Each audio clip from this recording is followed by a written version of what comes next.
पर प्रिया जी एक आश्चर्य की बात है सब हमारा, पर इस सब हमारे का आस्वादन ये जशोदा मैया नंद बाबा कर रहे हैं, ये सब भक्तदास सेवक कर रहे हैं, ये सब हमारे सखा कर रहे हैं और अच्छी तरह हमारी सखियां कर रही हैं। और किशोरी जी, जिस प्रकार मेरे इस 5 अमृतों का आस्वादन आप कर रही हो, उसे देख करके तो मुझे भी आश्चर्य हो जाता है।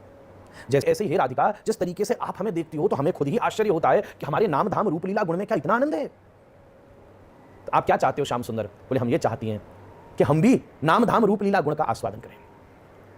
बोले किसके? बोले जो हमारे ही है। ये तो ऐसा ही हुआ जब पेड़ों ने फलों को खाने की इच्छा कर दी हो।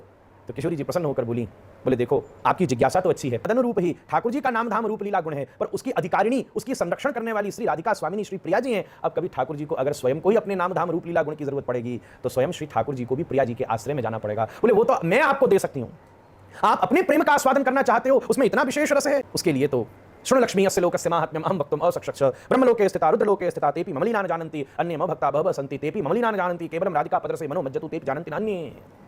ठीक है, मैं आपको आस्वादन कराऊंगी, पर हे प्रभु आप चुपचाप भीतर बैठ के पीना, देखना, बाहर मैं रहूंगी, क्योंकि तुम्हारा प्रेम जितना बाबरा करता है ना, मैं ये नहीं देख पाऊंगी। जब तुम प्रेम में, कोई जब प्रेम में बाबरा रहता है तो उसको होश नहीं रहता कि वो कहां चल रहा है, कहां बैठ रहा है, क्या खा रहा है, कहां लुढ़क रहा है। हे श्याम सुंदर, जब खुद तुम्हारे ऊपर ही ये प्रेम की खुमारी चढ़ेगी ना तो तुम्हें नहीं होश रहेगा, पर अगर तुम्हें इसके कारण कोई आघात लग गया तो वो मुझे सहन नहीं होगा। इसलिए तुम तो चुपचाप भीतर बैठे रस लेना, बाहर मैं खड़ी रहूंगी। आओ हम और आप मिलके कलयुग में नवद्वीप में श्री चैतन्य महाप्रभु के रूप में प्रकट हो।